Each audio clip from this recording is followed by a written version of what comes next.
खबर उत्तर प्रदेश देख रहे हैं आप। लोकमंच न्यूज में आपका स्वागत है। मैं हूं आपके साथ सुरभि राजपूत। बुलेटिन की शुरुआत कर रहे हैं बड़ी खबर के साथ। सबसे पहले बड़ी खबर में बात करेंगे राजधानी लखनऊ से। बीएसपी सुप्रीमो मायावती का ट्वीट आया सामने। कोरोना की नहीं, फंगस जैसे दूसरे रोग भी हैं जानलेवा। तो केंद्र और राज्य सरकारों को ठोस उपाय करने की भी जरूरत है, ये कहा गया है ट्वीट में। पूरी गंभीरता के साथ ठोस उपायों की जरूरत है। देश में तैयारी अभी तक काफी कम।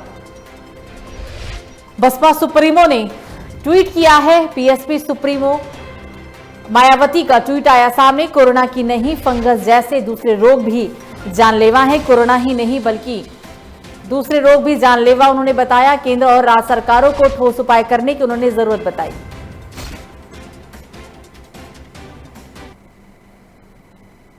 तो एक और बड़ी खबर राजधानी लखनऊ से। कोरोना संक्रमण के बाद ब्लैक फंगस का खतरा। कई अस्पतालों में ब्लैक फंगस के मरीज भर्ती।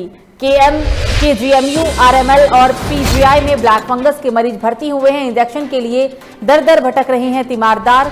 कैसरबाग रेड क्रॉस ऑफिस में लगा रहे हैं चक्कर। बड़ी संख्या में आए परिजनों ने जताई नाराजगी। लखनऊ और आसपास के जिलों से आ रहे तीमारदार काफी कमी के चलते नहीं मिल पा रहा इंजेक्शन। जिम्मेदार अधिकारी उपलब्ध नहीं करा पा रहे हैं लोगों को इंजेक्शन। तो अब कोरोना के बाद ब्लैक फंगस से देश का बुरा हाल होता जा रहा है। राजधानी लखनऊ की हम ये आपको पूरी खबर बता रहे हैं, जहां ब्लैक फंगस से जो पीड़ित हैं उनके तीमारदार इंजेक्शन के लिए दर दर भटकने को मजबूर है।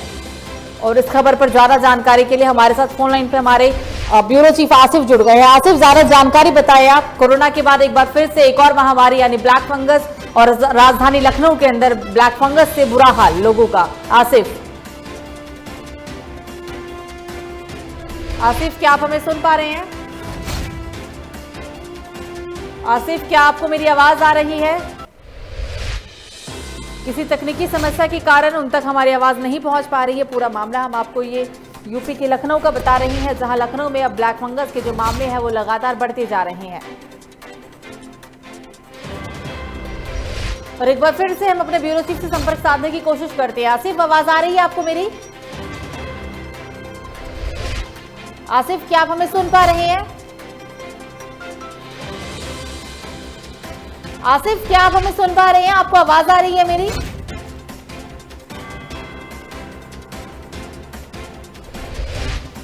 केजीएमयू, आरएमएल और पीजीआई में ब्लैक फंगस के मरीज भर्ती हैं। इंजेक्शन के लिए दरबदर भटक रही हैं तीमारदार। कैसरबाग रेड क्रॉस ऑफिस में लगा रहे हैं चक्कर। आसिफ, क्या आप हमें सुन पा रहे हैं? आपको मेरी आवाज आ रही है?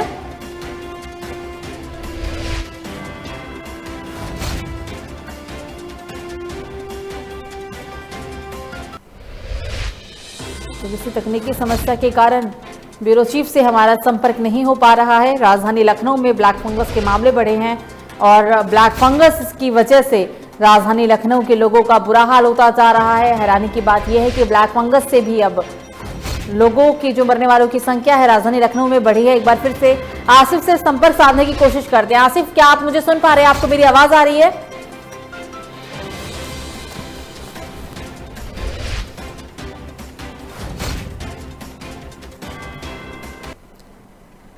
एक और बड़ी खबर राजधानी लखनऊ से। सेना की डॉक्टरों की बड़ी उपलब्धि। डॉक्टर ने 138 कोरोना मरीजों को किया ठीक। अवध शिल्प ग्राम के डीआरडीओ में ठीक हुए हैं मरीज। डीआरडीओ में भर्ती हुए कोरोना मरीजों में 12 की मौत भी हुई है, लेकिन अच्छी बात यह रही कि 132 लोग इलाज के दौरान ठीक हुए हैं। सेना के तीनों अंगों के विशेषज्ञ डॉक्टरों ने संभाला है पूरा मोर्चा। डीआरडीओ में ठीक हुए हैं मरीज। डीआरडीओ में भर्ती हुए कोरोना मरीजों में 12 की मौत भी हुई है। 132 कोरोना मरीजों का भी इलाज जारी है। सेना के तीनों अंगों के विशेषज्ञ डॉक्टर मोर्चा संभाले हुए हैं।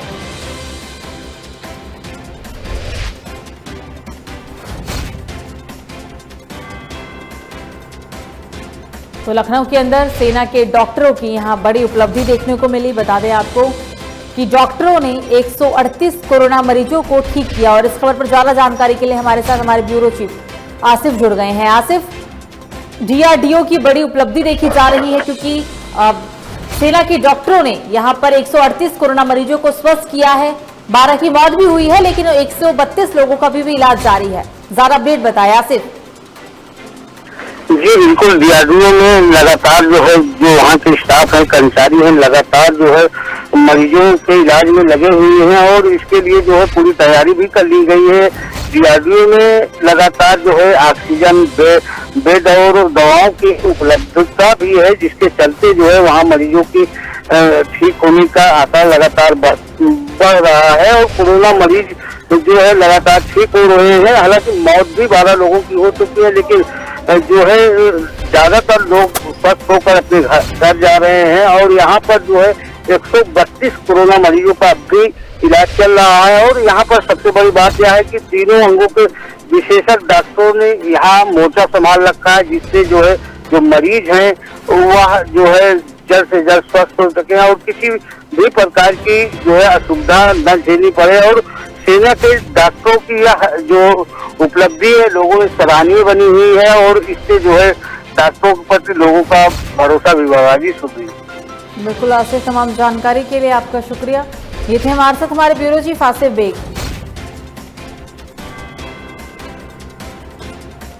कोरोना को लेकर ये पूरा अपडेट, जहां सेना के डॉक्टरों ने एक बड़ी उपलब्धि कमाई। डॉक्टरों ने 138 कोरोना मरीजों को स्वस्थ किया। अवध शिल्पग्राम के डीआरडीओ में ये मरीज ठीक हुए हैं। डीआरडीओ में भर्ती हुए कोरोना मरीजों में 12 लोगों की मौत भी हुई है। 132 कोरोना मरीजों का अभी भी इलाज जारी है। सेना के तीनों अंगों के विशेषज्ञ डॉक्टरों ने संभाल रखा है मोर्चा।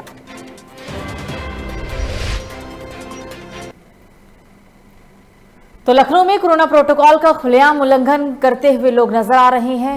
इस वक्त की बड़ी और अहम खबर राजधानी लखनऊ के अंदर, जहां कोरोना प्रोटोकॉल का खुलेआम किया जा रहा उल्लंघन। लोग दुकानदार नहीं करा पा रहे हैं कोरोना गाइडलाइन का पालन। फिनिक्स चौकी से 500 मीटर की दूरी पर दिया जा रहा है कोरोना को दावत। तो जो आप ये तस्वीर देख रहे हैं वो राजधानी लखनऊ की है। राजधानी लखनऊ के अंदर कोरोना प्रोटोकॉल का जमकर उल्लंघन किया गया। एक जनरल स्टोर है और आप तस्वीरों में देखिए कि जनरल स्टोर के बाहर कितनी तादाद में लोग खड़े हैं और आप अंदाजा लगा सकते हैं कि अगर एक भी व्यक्ति इसमें कोरोना संक्रमित हुआ तो संक्रमण का खतरा और कितना बढ़ेगा। तो एक और बड़ी खबर राजधानी लखनऊ से ही, जहां 3 निरीक्षकों का एक बार फिर किया गया तबादला। आलमबाग प्रभारी निरीक्षक अशोक कुमार सिंह को बनाया गया है डीसीआरबी का प्रभारी। गौतमपल्ली प्रभारी निरीक्षक अनूप सिंह को बनाया गया है आलमबाग का प्रभारी निरीक्षक। एडीसीपी रत्नेश कुमार सिंह को बनाया गया है गौतमपल्ली प्रभारी निरीक्षक। तो एक बार फिर से 3 निरीक्षकों का यह तबादला किया गया। आलमबाग प्रभारी निरीक्षक अशोक कुमार को अब डीसीआरबी प्रभारी बनाया गया। गौतमपल्ली को प्रभारी निरीक्षक अनूप सिंह को बनाया गया है आलमबाग का प्रभारी निरीक्षक और एडीसीपी रत्नेश कुमार को गौतमपल्ली प्रभारी का निरीक्षक बनाया गया।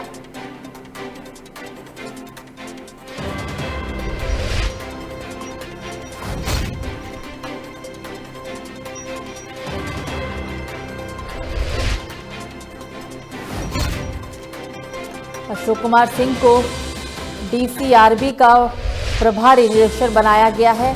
और इस खबर पर ज्यादा जानकारी के लिए ब्यूरो चीफ आसिफ बेग जुड़ गए हैं। आसिफ, तबादले की पीछे की क्या वजह है, मुख्य वजह बताइए सबसे पहले आप हमें। जी सभी बता दूं कि जो है लखनऊ के भीतर जो है पहली वजह है जो तबादला किया गया है कि लॉकडाउन का पालन ठीक ढंग से नहीं कराया जा रहा था। लोग भीड़ रहे थे सड़कों पर और यहाँ तक कि कई घटनाएं जो है लखनऊ के भीतर हुई थी। लोग बेअंदाज में पुलिस से भी भिड़ गए और साथ ही साथ पुलिस भी कहीं न कहीं बेलगाम रही। ये ताजा मामला जो है लखनऊ राजधानी का आया था, जहाँ पर पुलिस वाले एक व्यक्ति को मारपीट भी कर रहे थे। तो इस मामले में लगातार जो है शिकायतें भी पुलिस विभाग की आ रही थी, जिसको सीपी डीके ठाकुर ने गंभीरता से लिया और 3 निरीक्षकों को एक बार फिर का तबादला कर दिया। और इनके तबादले से यह माना जा रहा है कि कानून व्यवस्था सुधार के लिए यह कदम कमिश्नर ने उठाया है। और जो है इसके साथ ही साथ जो और भी मठाधीश टाइप में जो भी पुलिसकर्मी हैं, वर्दीधारी हैं, उन पर भी पैनी नजर रखी जा रही है, क्योंकि लगातार कानून व्यवस्था में सुधार के लिए यूपी सीएम योगी आदित्यनाथ भी लगातार मीटिंग कर रहे हैं। और साथ ही साथ जो है कमिश्नर भी लगातार दौरा कर रहे हैं और माना जा रहा है कि सबसे बड़ी वजह यह है कानून व्यवस्था को दुरुस्त बनाए रखने के लिए यह कदम उठाया गया। जी बिल्कुल बिल्कुल आसिफ, तमाम जानकारी के लिए आपका शुक्रिया।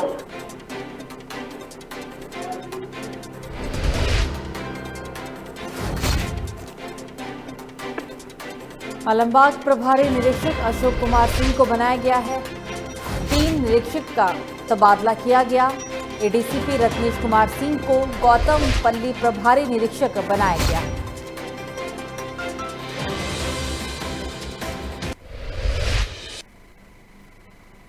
तो अलीगढ़ के अकराबाद थाना क्षेत्र के नेशनल हाईवे रोड स्थित पनीची पुलिस चौकी पर तैनात पुलिसकर्मियों की दलाल के घर बैठकर बियर पार्टी करने का वीडियो सोशल मीडिया पर वायरल हो रहा है, जिसके बाद पुलिस के आलाधिकारी इस ओर ध्यान नहीं दे रहे हैं। वीडियो में पुलिसकर्मी अपने अपने कार्यों की तारीफ करते हुए भी नजर आ रहे हैं। बताया जा रहा है कि बियर पार्टी के दौरान उन पुलिसकर्मियों ने किसी शराब तस्कर को पकड़ने का भी षड्यंत्र रचा था। इस दौरान एक युवक ने उन पुलिसकर्मियों की बियर पार्टी के दौरान वीडियो बनाकर वायरल कर दिया।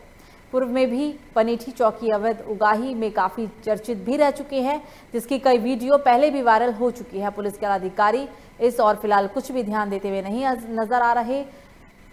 पुलिस चौकी पर कच्ची की गाड़ियों से खुलेआम अवैध उगाही का वीडियो पहले भी वायरल हुआ था।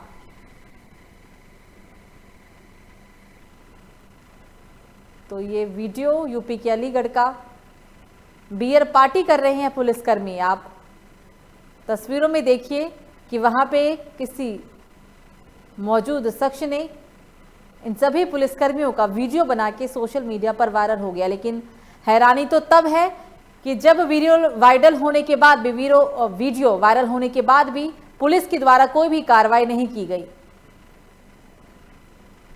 और इस खबर पर ज्यादा जानकारी के लिए हमारे साथ फोन लाइन पे हमारे संवाददाता मोहित जुड़ गए हैं। मोहित, वीडियो में साफ तौर पर देखा जा सकता है कि ये सभी जो पुलिसकर्मी हैं वो नशे में है। वीडियो सोशल मीडिया पर वायरल है, लेकिन फिर भी हैरानी तो तब होती है कि जब पुलिस के द्वारा कोई भी कार्रवाई नहीं की गई है। मोहित, ज्यादा देखिए, मैं बिल्कुल बता दूं आपको कि ये पुलिस पार्टी का ये कारनामा सामने आया है। साफ तौर से कहते हैं कि खाकी वर्दी का दागदार होते हुए साफ तौर से सामने आया है, जिसमें 4 पुलिसकर्मी बियर पार्टी कर रहे हैं। इसके अलावा एक ऑडियो भी सामने आया है, जिसमें जो कि दरोगा है, जो हल्का इंचार्ज है, अकराबाद के थाना पनेठी के जो इंचार्ज है, वो 20,000 रुपए की डिमांड करते हुए आए। हालांकि दोनों वीडियो, एक ऑडियो और एक वीडियो सामने आने के बाद में एसएसपी ने इसमें तुरंत कार्रवाई किया, जो कि जो 4 पुलिसकर्मी, जिसमें एक सब इंस्पेक्टर भी शामिल है, उसको तुरंत लाइन हाजिर कर दिया। साथ ही साथ इसमें की वीडियो में जो होमगार्ड है उसको होमगार्ड कमांडेंट के लिए सस्पेंड करने के लिए रिकमेंड डाल दिया है। हालांकि बता दें, अगर पूरा मामला थाना अकराबाद इलाके के पनेठी चौकी का है। वीडियो कुछ दिनों पुराना बताया जा रहा है। अगर एसएसपी की बात, तो एसएसपी कलानिधि थाने ने 4 पुलिस वालों पर कार्रवाई कर दी। हालांकि वो कुछ महीने पुराना वीडियो बता रहा है। वीडियो अब सोशल मीडिया पर पूरी तरीके से वायरल है। वायरल वीडियो मानने के बाद अलीगढ़ में पूरी तरीके से हड़कंप मचा हुआ है। लेकिन फिलहाल एसएसपी ने 4 पुलिस वालों के खिलाफ कार्रवाई कर दी है। जी बिल्कुल मोहित, तमाम जानकारी के लिए शुक्रिया। तो कार्रवाई हो चुकी है, इन 4 को निलंबित कर दिया गया है। ये वीडियो काफी दिन पुराना बताया जा रहा है, लेकिन क्योंकि अब सोशल मीडिया पर वीडियो वायरल है तो कार्रवाई भी देखने को मिली। अमेठी से अगली बड़ी खबर। लॉकडाउन में भी जगदीशपुर चौराहे पर लगा जाम। घर पर रहें, सुरक्षित रहें का नियम नहीं हो रहा है पालन। लॉकडाउन में खुलने वाले दुकानदारों के कारण भीड़ लगाना भी स्वाभाविक। तो अमेठी के अंदर कोरोना कर्फ्यू होने के बावजूद भी अमेठी के जगदीशपुर चौराहे पर लंबा जाम देखने को मिला। घर पर रहे, सुरक्षित रहे का नियम यहां बिल्कुल भी लागू होता नहीं दिख रहा है। लॉकडाउन के खुलने वाले दुकानों के कारण भीड़ लगना स्वाभाविक है। लॉकडाउन है, लेकिन बावजूद इसके जो दुकानें खुल रही हैं, ऐसी दुकानों की वजह से ही काफी भीड़ यहां देखने को मिल रही है।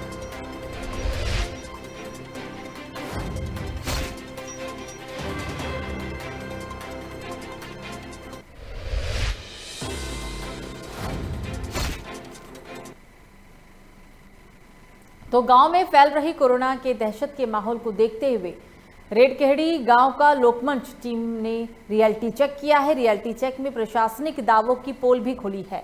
आपको बता दें कि 5,000 की इस आबादी वाले गांव में 2 दर्जन से भी अधिक लोग कोरोना की वजह से मौत के काल में समा चुके हैं।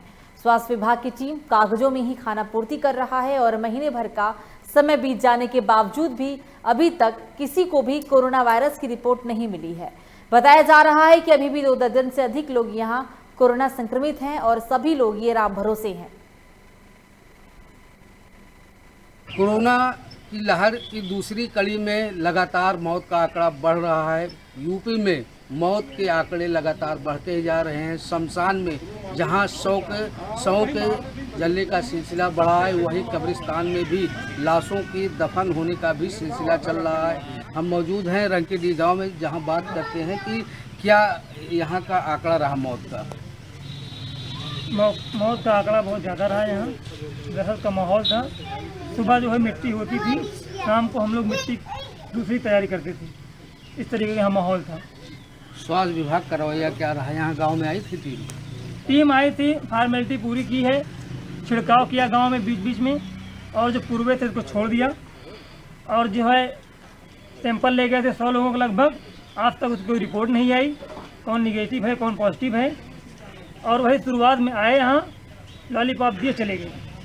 हमारे साथ मौजूद हैं ग्राम प्रधान भी, इनसे जानने की कोशिश करते हैं कितनी मौत हुई है यहाँ पर और सरकार द्वारा कोरोना रोकथाम के लिए क्या उपाय किए गए हैं गाँव में। लगभग सर 24 मौतें हुई हैं और ज़्यादातर समस्या ही रही सर कि जैसे सर्दी जुकाम बुखार से सर थोड़ा पीड़ित थे तो अपना ही लोकल से दवा ले।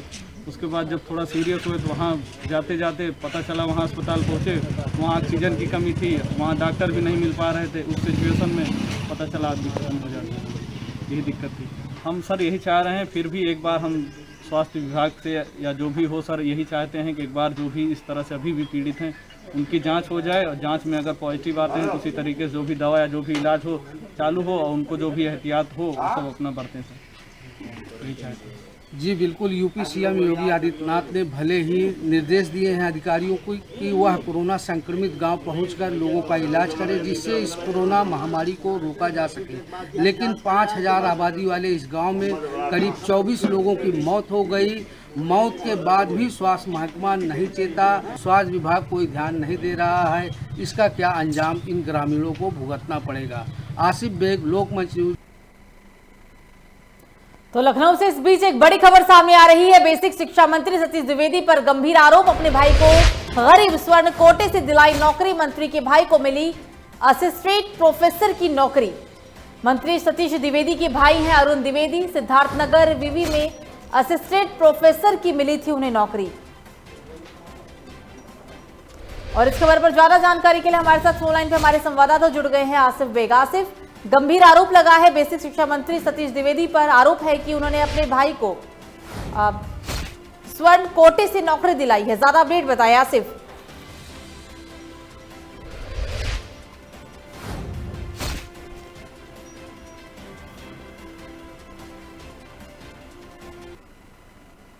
आसिफ, क्या आप हमें सुन पा रहे हैं?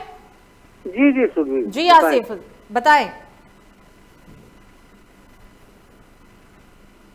आसिफ, आपको मेरी आवाज आ रही है? आसिफ, क्या आप हमें सुन पा रहे हैं? जी सुनवी आसिफ, बेसिक शिक्षा मंत्री सतीश द्विवेदी पर गंभीर आरोप लगे हैं। आरोप है कि उन्होंने अपने भाई को गरीब स्वर्ण कोटे से नौकरी दिलाई है। ज्यादा अपडेट बताएं आसिफ। जी सुनवी, बता दूं कि सिद्धार्थनगर विश्वविद्यालय में असिस्टेंट प्रोफेसर की नौकरी बेसिक शिक्षा राज्य मंत्री के भाई को मिली है। और इसमें जो है जो अरुण द्विवेदी को नौकरी मिली है, इसको लेकर मामला तूल पकड़ता जा रहा है। विपक्षी पार्टी जो है लगातार जो है बीजेपी सरकार पर निशाना साध रही है। आम आदमी पार्टी के संजय सिंह ने निशाना साधा है और ट्वीट कर कहा है कि कोरोना काल में जो है आपदा को जो है भाजपाई अवसर में बदल रहे हैं। साथ ही साथ कई और भी गंभीर आरोप जो है मंत्री सतीश द्विवेदी पर लग रहे हैं। और सबसे बड़ी बात यह है कि इस मामले में समाज सेवी नूतन ठाकुर ने भी जो है कार्रवाई की मांग की है, जांच की मांग की है कि मंत्री ने जिस तरह से मंत्री के भाई ने जिस तरह से अपने को नौकरी दिलवाई है, यह एक गंभीर विषय है। क्योंकि जो बेरोजगार हैं भटक रहे हैं और यहाँ पर मंत्री के भाई को नौकरी दे दी गई, तो कई सवाल जो है इस पर उठ रहे हैं। हालांकि जो है अभी किसी प्रकार की सफाई मंत्री और राज्य सरकार की तरफ से नहीं आया। फिलहाल इस मामलों को लेकर विपक्ष लगातार कटाक्ष कर रहा है। सपा भी निशाना साधने से चूक नहीं रही है और साथ ही साथ जो बेरोजगार हैं उनकी भी प्रतिक्रियाएं आनी शुरू हो गई कि इस कोरोना काल में जो है मंत्री ने आपदा का अवसर बना दिया है और पूरे मामले की जांच कराए जाने की मांग की गई है और साथ ही साथ यूपी सीएम योगी आदित्यनाथ से भी इस पहलू पर गहराई से छानबीन कर कार्रवाई की मांग की जा रही है। बिल्कुल बिल्कुल आसिफ, तमाम जानकारी के लिए आपका शुक्रिया।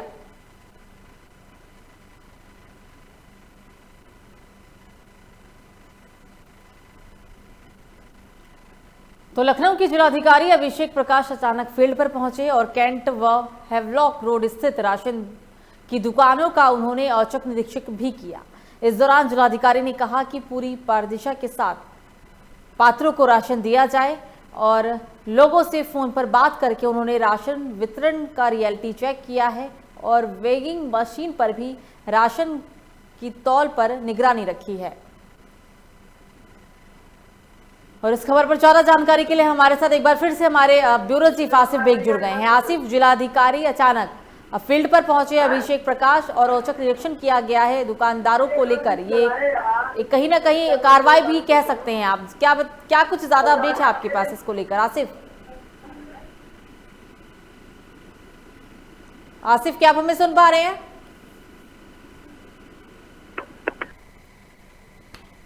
आसिफ, क्या आप हमें सुन पा रहे हैं?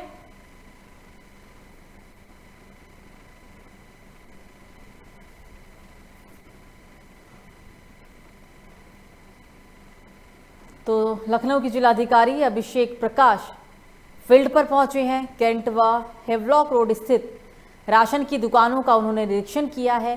जिलाधिकारी ने इस दौरान कहा कि पारदर्शिता के साथ सभी पात्रों को राशन दिया जाए। लोगों से फोन पर बात करके उन्होंने राशन वितरण के बारे में भी जानकारी ली, रियलिटी चेक किया।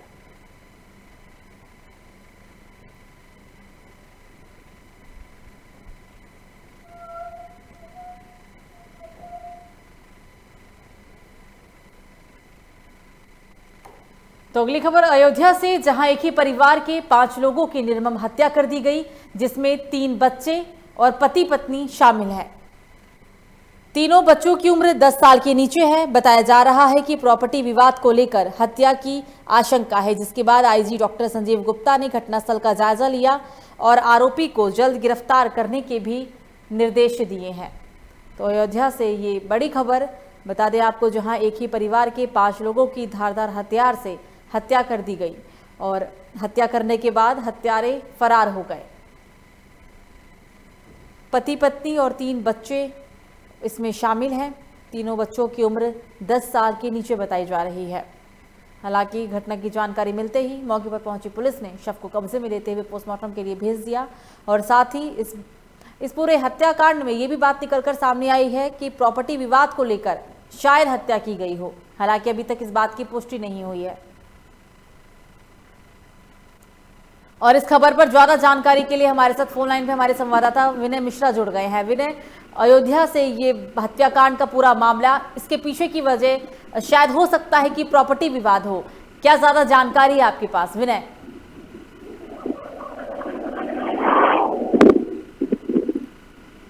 विनय, क्या आप हमें सुन पा रहे हैं?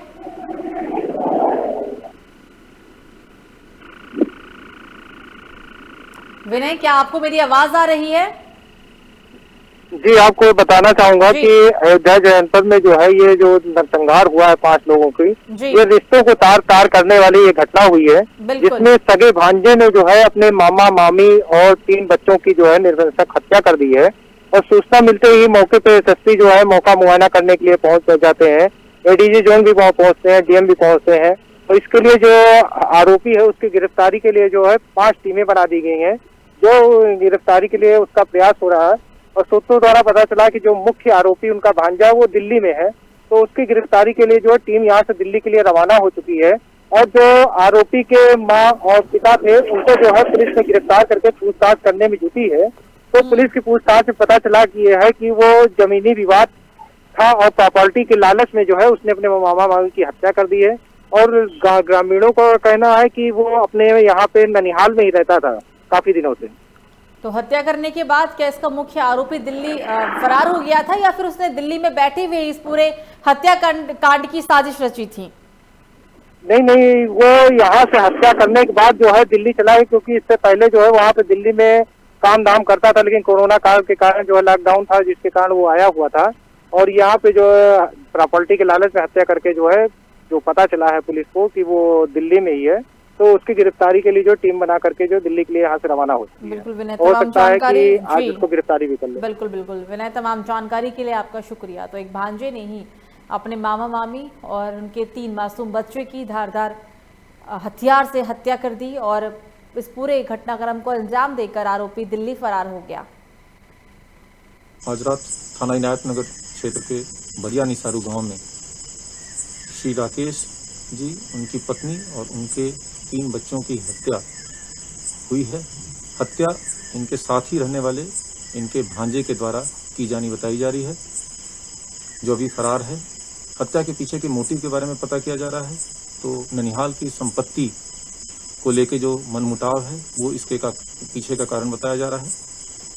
मुख्य अभियुक्त के बाकी परिजनों को पूछताछ के लिए ले जाया गया है। साथ ही साथ इनकी गिरफ्तारी के लिए, मुख्य अभियुक्त की गिरफ्तारी के लिए 5 टीमें बना दी गई हैं। सभी संभावित स्थानों पर इसके लिए दबिश जारी है। जल्द ही पुलिस टीम मुख्य अभियुक्त को गिरफ्तार करेगी। तो इस बीच बिजनौर से एक बड़ी खबर सामने आ रही है, जहां 2 पक्षों में जमकर विवाद हुआ है। जमकर दोनों पक्षों में पत्थरबाजी भी देखने को मिली है। मामूली कहासुनी को लेकर यह बड़ा विवाद, मासूम बच्चे सहित 5 लोग इस पूरे विवाद में हुए हैं घायल। घायलों को जिला अस्पताल में भर्ती कराया गया। कोतवाली शहर बिजनौर के मंडावले इलाके का पूरा मामला। 2 पक्षों में जमकर हुआ पथराव। मामूली कहासुनी को लेकर यह विवाद इतना बढ़ गया कि पथराव तक की नौबत आ गई और इस पूरे विवाद में 5 लोग गंभीर रूप से घायल हुए हैं। सभी घायलों को जिला अस्पताल में भर्ती कराया गया है और घायल में 3 बच्चे भी शामिल हैं।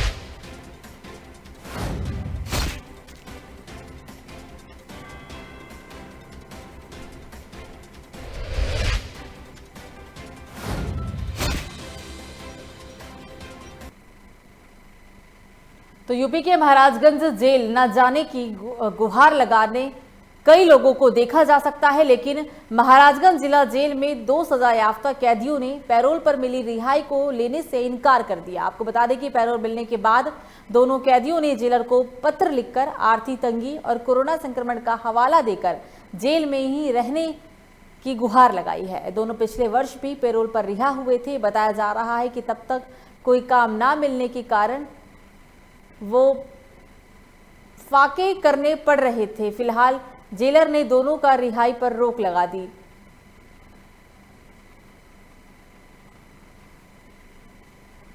तो महाराजगंज जेल के अंदर 2 सजायाफ्ता कैदियों ने पैरोल पर जो उन्हें रिहाई मिल रही थी उसको लेने से इनकार कर दिया। पैरोल मिलने के बाद दोनों कैदियों ने जेलर को पत्र लिखकर आर्थिक तंगी और कोरोना संक्रमण का हवाला दिया।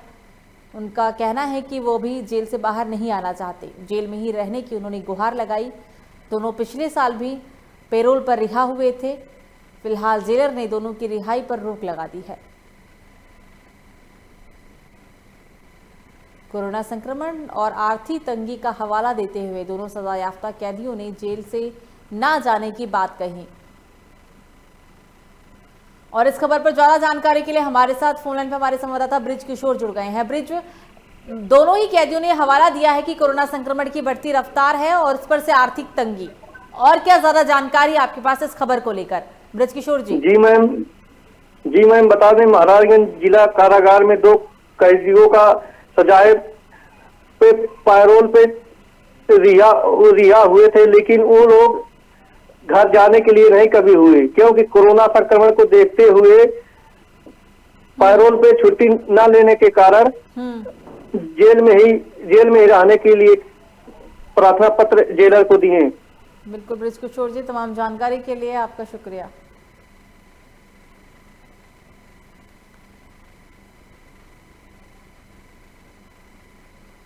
तो महाराजगंज जेल का ये पूरा मामला हम आपको बता रहे हैं, जहां जेल से न जाने की गुहार लगाई गई है कैदियों के द्वारा। महाराजगंज जिला में 2 सजायाफ्ता कैदियों ने पैरोल पर मिली रिहाई को लेने से इनकार कर दिया है। तो फिलहाल बुलेटिन में मुझे दीजिए इजाजत। लोकमंच न्यूज पर खबरों का सिलसिला जारी रहेगा। नमस्कार।